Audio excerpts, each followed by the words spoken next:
Ada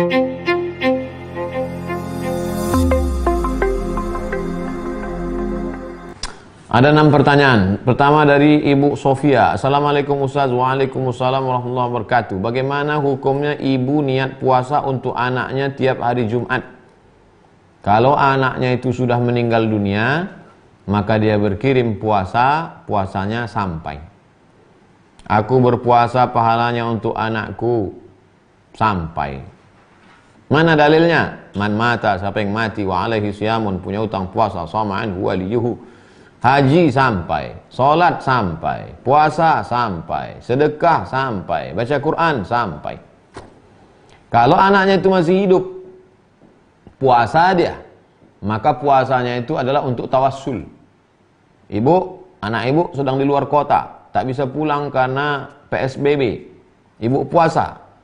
Sore pas berbuka mohon kepada Allah. Allahumma inni atawassalu ilaika bisiyami hadzal yaum.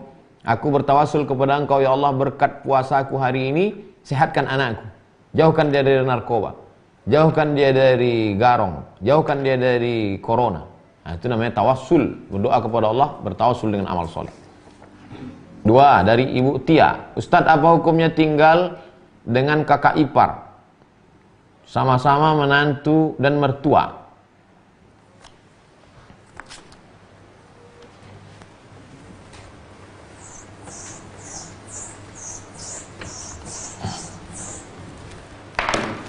Engkau adik, kau punya kakak.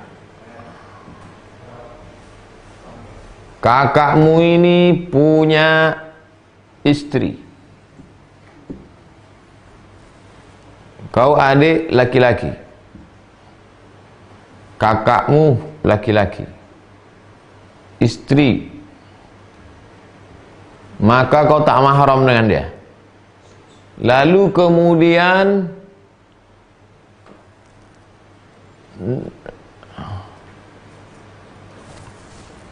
dari namanya Tia berarti perempuan. Perempuan. Kakakmu perempuan. Suaminya. Suami. Kau tak mahram dengan dia. Ya Rasulullah, bagaimana kalau kami berdua-duaan dengan ipar? Kata Nabi, alhamu al-maut, mati kata Nabi. Kenapa mati? Karena kalau kau berduaan dengan orang lain, tertangkap, kau bisa nikah. Tapi kalau kau berduaan dengan ini, mati. Mana mungkin kalian bisa jadi madu? Mati. Lalu kemudian, suami kakakmu ini punya ayah. Karena dia tinggal sama mertuanya. Maka kau juga tak mahram dengan ayah dia ini. Kalau pergi mereka, lalu kau duduk di rumah. Oleh sebab itu, jaga sampai jangan berdua-duaan di ruang tamu, di kamar, segala macam, di dapur. Lalu kemudian tetap jaga aurat. Nah, dengan syarat dan ketentuan berlaku. Jangan sampai berdua-duaan, la yakhluwanna rajulun ma'amra'atin illa ma'adhi mahramin. Kemudian menutup aurat. Jangan sampai yang nampak hanya wajah dan tapak tangan. Jaga, insyaallah diselamatkan Allah Subhanahu wa taala. 3, Ibu Triani. Ustadz, bolehkah seorang wanita membaca Quran ketika haid menggunakan HP?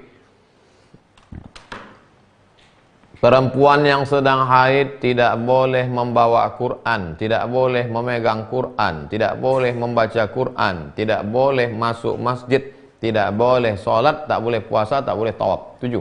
Lihat kitab Al-Fiqhul Islami wa Adillatuh. Qurannya kan di dalam Pak Ustadz. Iya, beda memegang Quran yang zahir dengan memegang Quran yang ada di dalam program Quran digital. Tak apa-apa kau pegang, karena di dalam. Tapi membacanya tetap tak boleh. Ada 2 mazhab yang membolehkan. Pertama, mazhab Hambali. Boleh membaca kalau kau guru mengaji putus-putus. Ya ayyuha, alladzina, kutiba, alaikum. Siam, boleh, putus-putus. Kalau nyambung tak boleh. Ibu-ibu guru ngaji, boleh. Bacanya putus-putus. Yang kedua, yang hafal Quran. Adik-adik tahfiz yang hafal Quran, boleh mengulangi hafalan menurut mazhab Maliki an zahri qalbin. Ngulangnya dalam hati, diam aja. 2 juz sekali ulang. Karena kalau kau tak ulang 2 juz, 7 hari masa halangan, 14 juz hilang. Maka boleh mulai. Mazhab Maliki. 4. Ustadz, soal tempat tinggal ingin milik sendiri meskipun sebenarnya ada dari orang tua tapi butuh waktu. Apakah berarti tidak qanaah? Tempat tinggal ingin milik sendiri meskipun sebenarnya ada dari orang tua tapi butuh waktu. Apakah berarti tidak qanaah? Kita disuruh berusaha.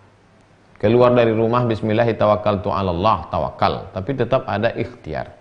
Begitu juga dengan ini. Kalau umat Islam ini semua qanaah, tidak usaha, umat Islamnya akan mundur. Qanaah itu setelah berusaha, berikhtiar, kemudian azam, tekad, tawakal Allah, dapat, alhamdulillah. Tak dapat, jadi qanaahnya dipasang sebelum proses itu supaya kita tidak tamak. Dapat segitu, itulah yang dapat hasilnya. Jadi tetap berusaha, bisnis, supaya punya rumah sendiri, supaya ada bantuan dari orang tua, setelah itu tidak terlalu ngotot sampai menghalalkan yang diharamkan Allah SWT.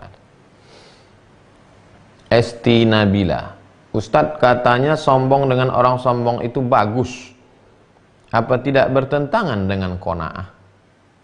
Qanaah ini merasa cukup dengan pemberian Allah.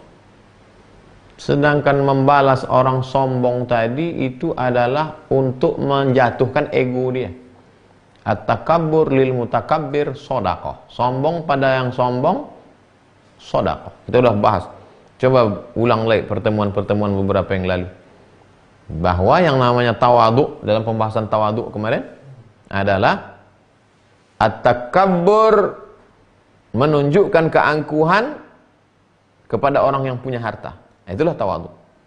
Jadi bukan kita malah menghinakan diri di depan orang yang sombong, punya kuasa, punya harta. Kita mesti lawan dia.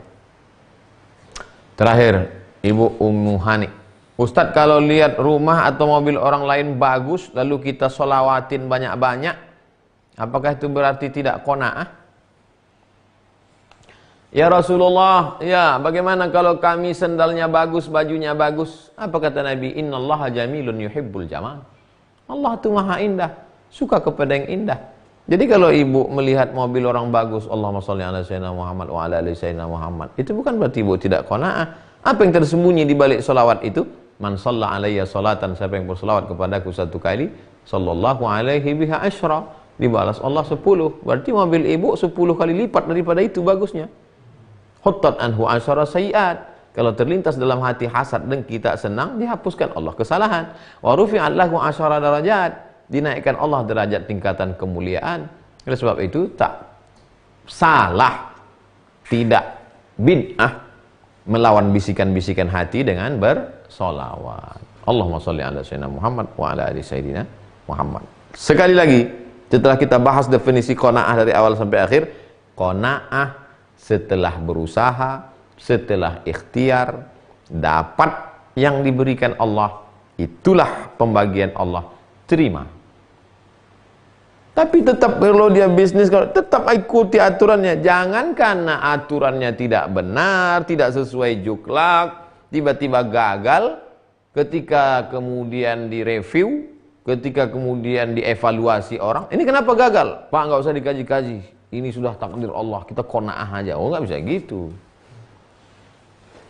Sesuai dengan ketentuan, ketetapan, juklak, aturan, ADART semua komplit, tidak seperti yang diharapkan, maka pada saat itu kita berkata, inilah pembagian dari Allah Subhanahu wa taala. Iqna bima qasamallahu lak takun aghnan nas. Iqna bima qasamallahu lak, merasa cukuplah engkau dengan pembagian yang diberikan Allah, takun aghnan nas, kau menjadi orang yang amat sangat berkecukupan. Terima kasih segala perhatian, mohon maaf segala kesilapan. Besok kita akan ketemu dalam stasiun tawakal. Terima kasih. Subhanakallahumma wa bihamdika asyhadu an la ilaha illa anta astaghfiruka wa atubu ilaik. Wa sallallahu ala sayyidina maulana Muhammad wa ala alihi washabbihi wasallam. Alhamdulillahirabbil alamin. Wassalamualaikum warahmatullahi wabarakatuh.